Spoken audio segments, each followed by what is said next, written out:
Welcome to the Real Estate Syndication Show. Whether you are a seasoned investor or building a new real estate business, this is the show for you. Whitney Sewell talks to top experts in the business. Our goal is to help you master real estate syndication. And now your host, Whitney Sewell. This is your daily real estate syndication show. I'm your host, Whitney Sewell. Today, our guest is Moshe Bloorian. Thanks for being on the show, Moshe. Thank you. I appreciate it. Moshe started GreyHill Group in 2016. Since then, along with his partner, he's acquired more than 150 apartments all throughout the upstate New York area.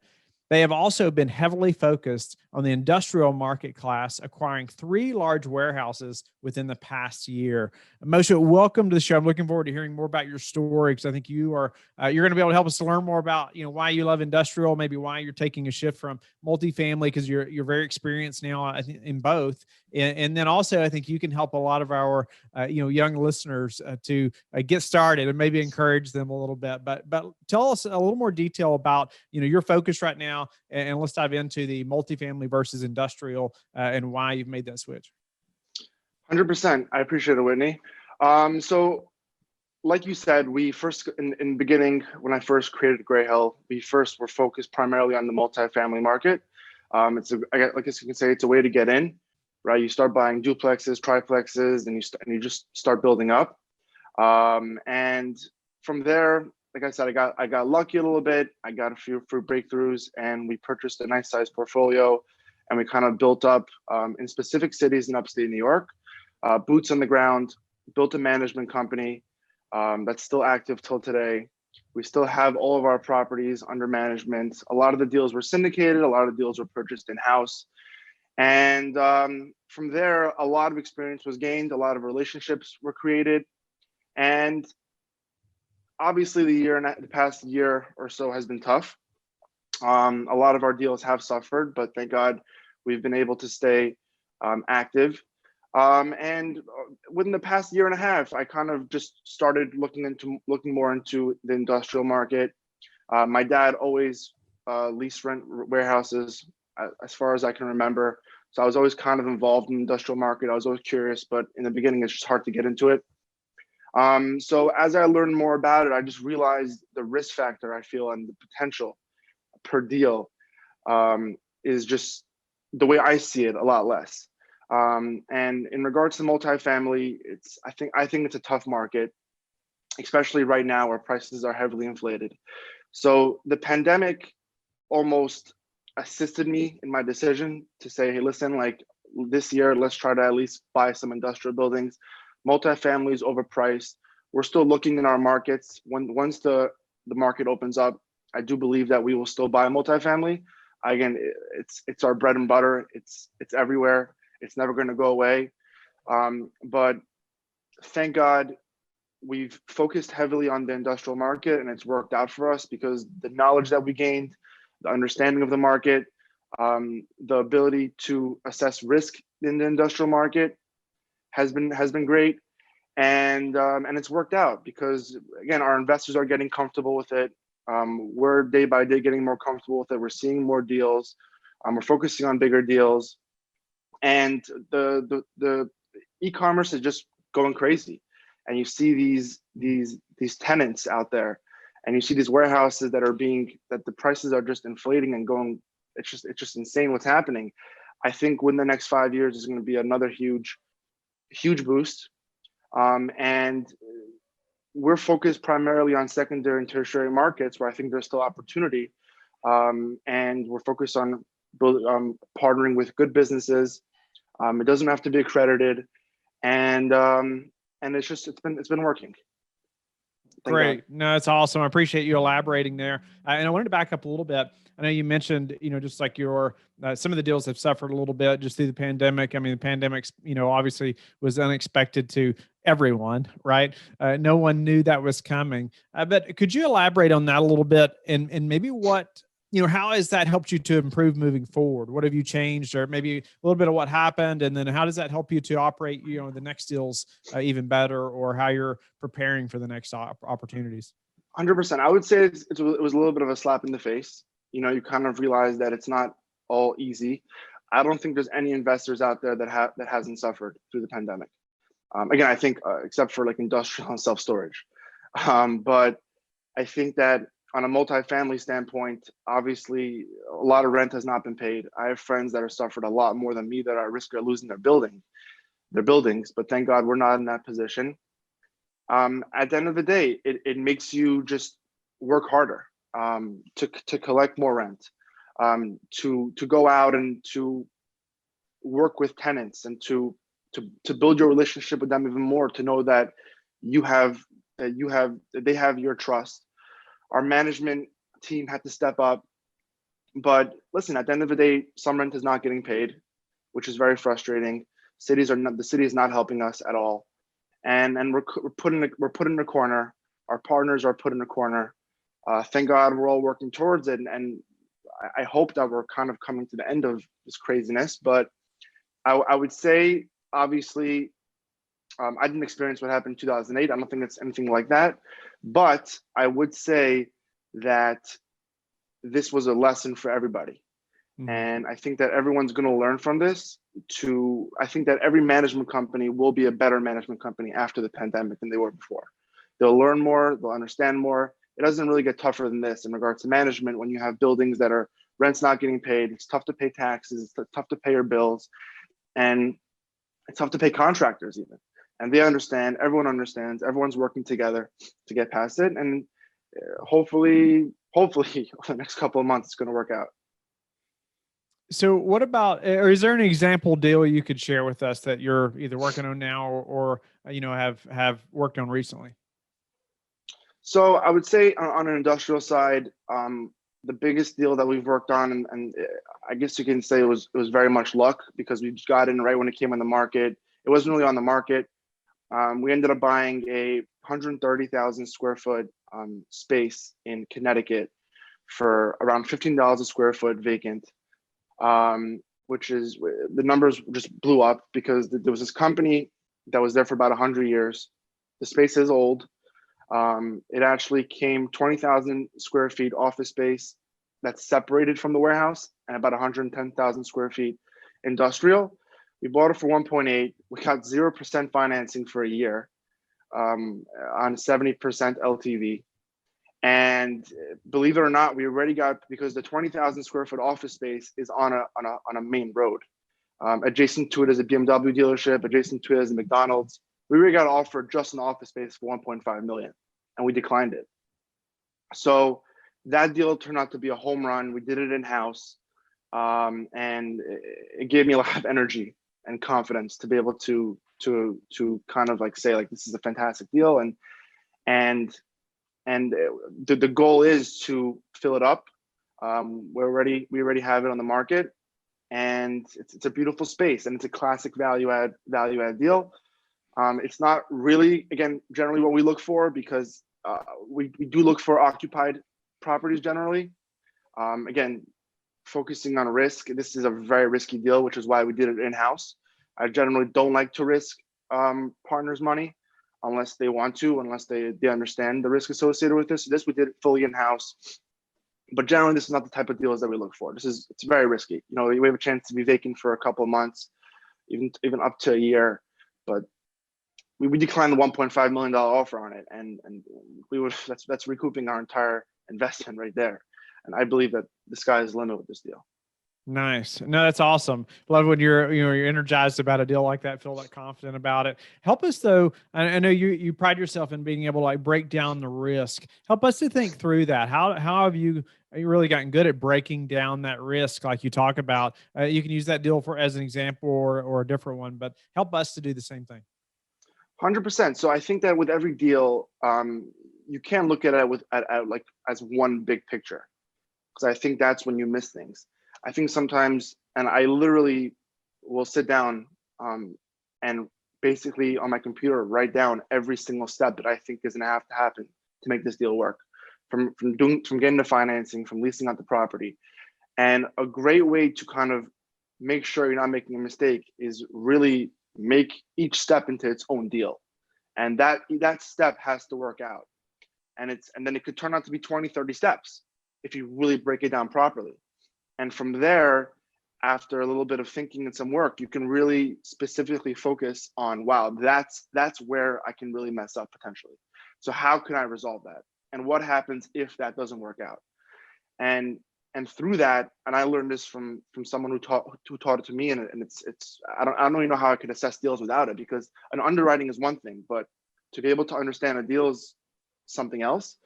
And so to break it down, to understand each step, and then to assess each step is a fantastic way of just kind of taking a step back and minimizing your risk, I think, heavily.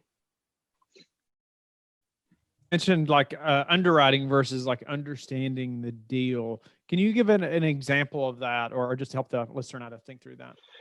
So when you underwrite, you're looking at just the overall deal, like I said, but you're missing, for example, you're saying that this is what you're getting for rent, but what happens if it goes vacant, you know? And that's just a very broad example, but you can break that down even more to the extent of are there other solid brokers in the area? You know, how fast will it take you to get a space rented out potentially? And I found that with industrial, it really comes down to market, it comes down to tenant. And I think market's really the most important thing. If you're investing into a good market, you're already ahead.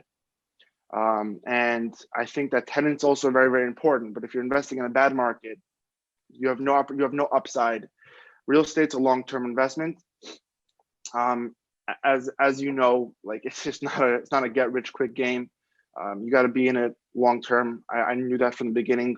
I know a lot of friends that kind of got in there a year or two. Why am I not rich yet? I got to get out of here and go make money.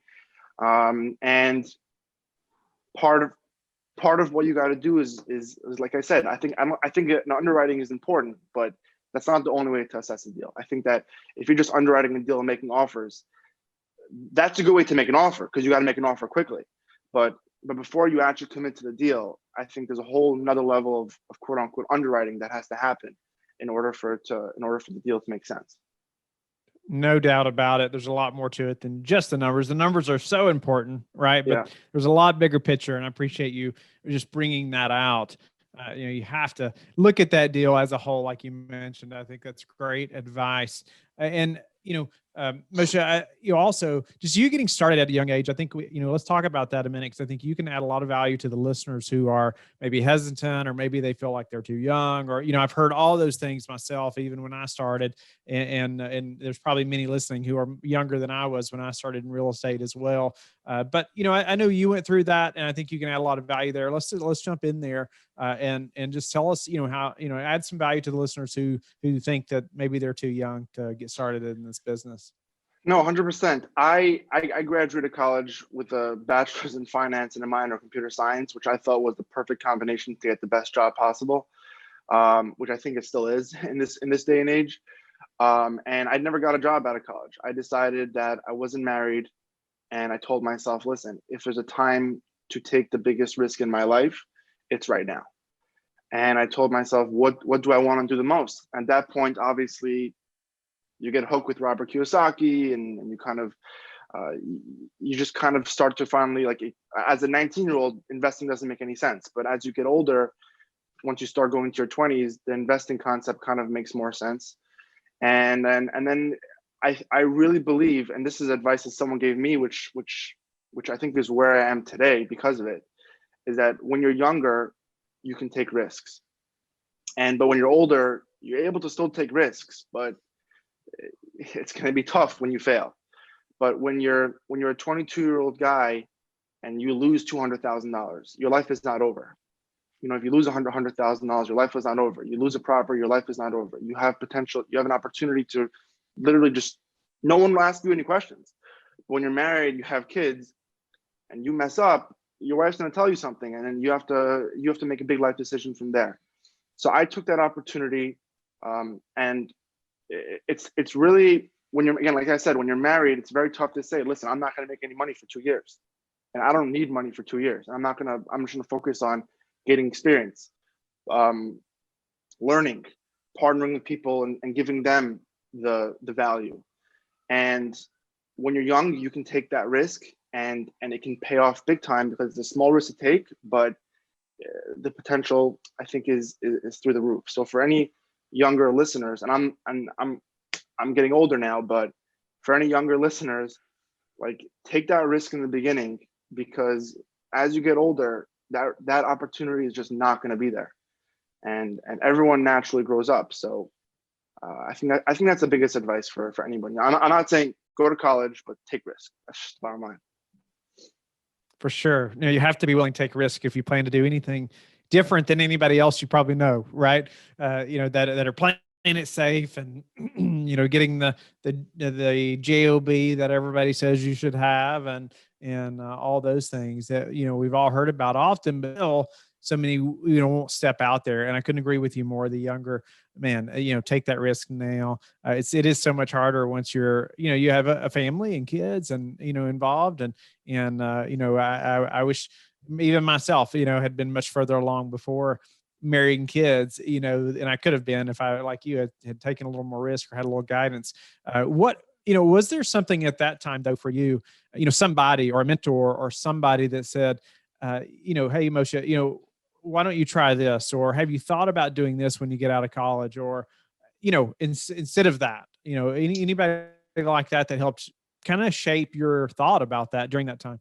100%. And it was all my dad. My dad was never an investor. And he was a hard work. He's a hardworking man. He had a business. He never really understood that. He never invested $1 in his life. And I didn't really know much about real estate. And he was the one who kind of said, here, why don't you just get your real estate license?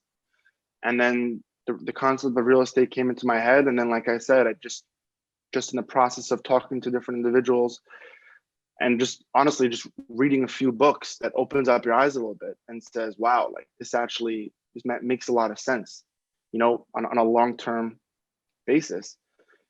And so I really give all the credit to my dad. I always say till today, if he didn't tell me to get my license and to just kind of like start learning more about the real estate game, I think I would have gotten a job in finance, and I hope would have still worked out. But I don't think I would be having as much fun as I am now. I'm blessed, thank God. So I give all the credit to my father. That's awesome. Well, we all need those people, right? That can give us some wisdom or guidance at that time. And, and I would encourage you to listen to Proverbs chapter 1. My family and I have been reading that recently. It's just great for just heeding instruction, and listening to those that are wise well, that's great advice. A few last questions, Moshe. What's been the hardest part of just the syndication business for you? The hardest part is gaining that traction, and thank God at this point I would say that I have gained it, and I've earned the respect needed in the industry. But it's definitely a challenge to be gaining people's trust, and to be just put out there and to say, hey, listen, like this is the opportunities that I have in front of me. I'm out there hustling. And I'm out there getting opportunities, so come work with me and let us reach that goal together. And I always say that it's never when, and yourself, it's never when you have a partner, it's never a one and done type of thing. It's all about building long-term relationships. And once I took that concept head on, I think that it's really about building. It's more than even a friendship. It's like a bond that you're building together, where you're really in it together. You're not only in it to make money, but you're also in it to enjoy. I think investing is not. It's a business, but it's also like it's something that I think that everyone should enjoy doing. That's why you work, you invest your money, and I think that it should be somewhat fun to be able to analyze a building, make that investment, take that risk, get your heart pumping a little bit, start getting returns, and just work the deal. And I would say the toughest part was to get past that I'm sure you've been in it also, Whitney. It's very tough to kind of get past that first wall. But once the walls start coming down, people start to know you more. It's a really good feeling. And I sometimes think to myself, in 5 years down the line, it's going to be so much of a better feeling, because as you get older, it only gets better. And I always tell my partner that whatever tough times we have in our business right now, whether it's getting deals, whether it's putting together deals, it only really gets easier as you progress forward. That's the way I see it. I could be completely wrong about that. You probably have more experience than I do, but I can't see it getting any harder than this. You know what I'm saying? Well, it is definitely so difficult to get started, to get to that first syndication, building a brand, a business, all those things.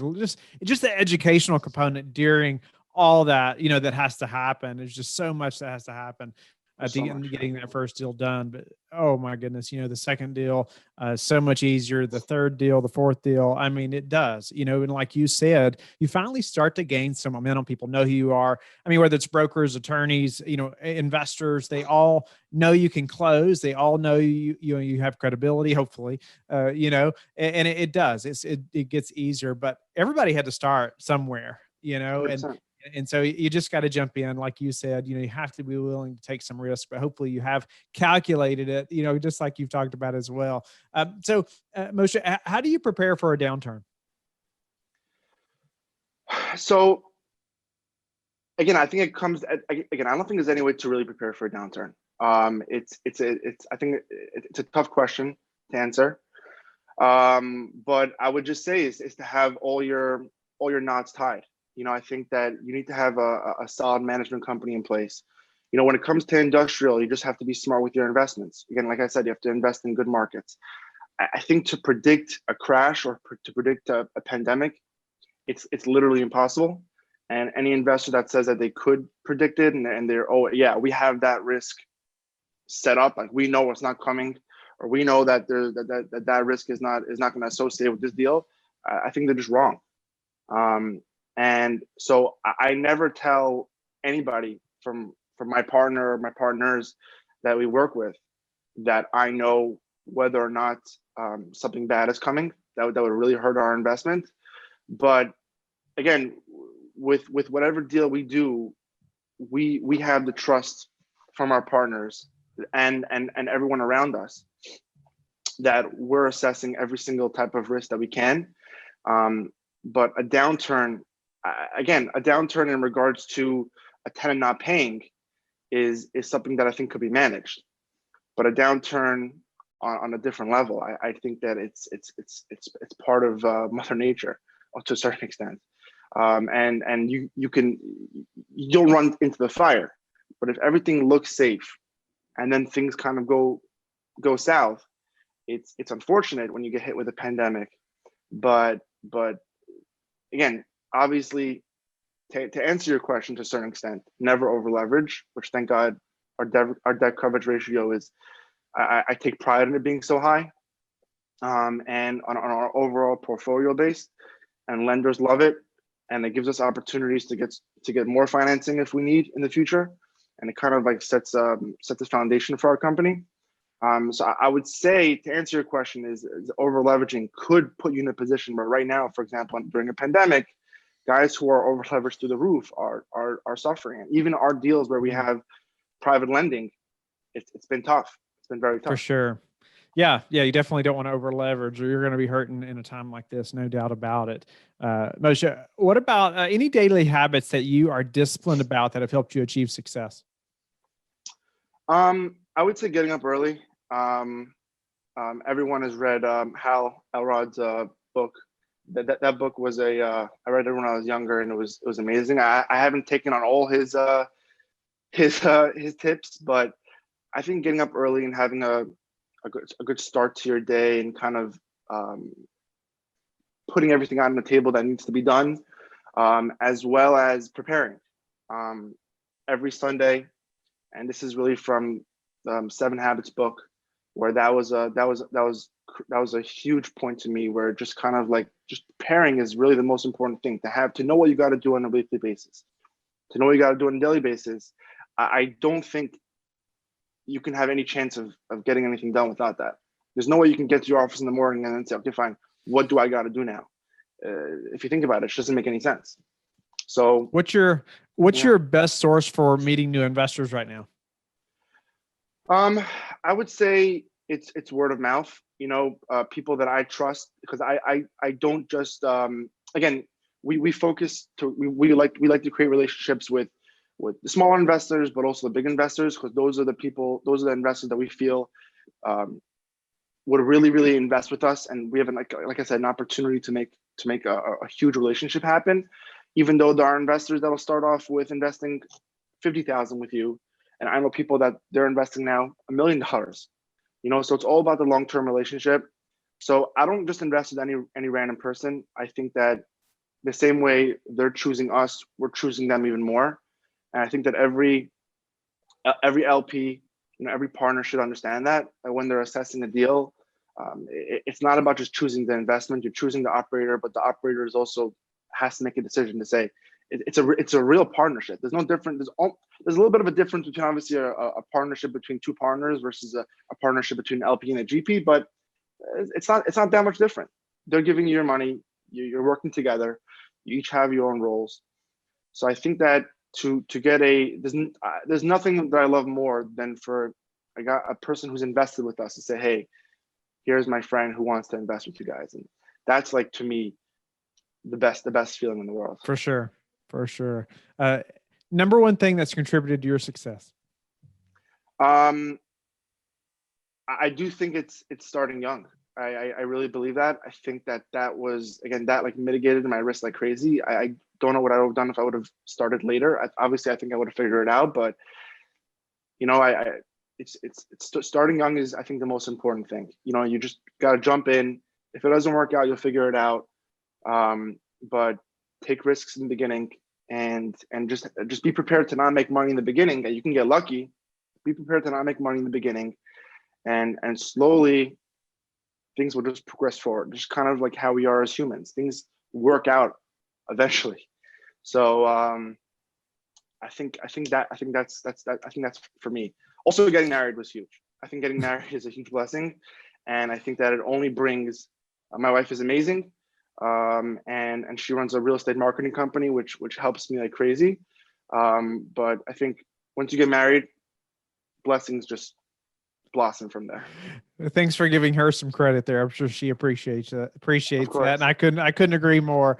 No doubt about it. But hopefully, if you're getting started young, maybe you aren't married yet, but man, I couldn't do it without my wife. That's for sure. We're definitely a team. She's the most important team member. So how do you like to give back?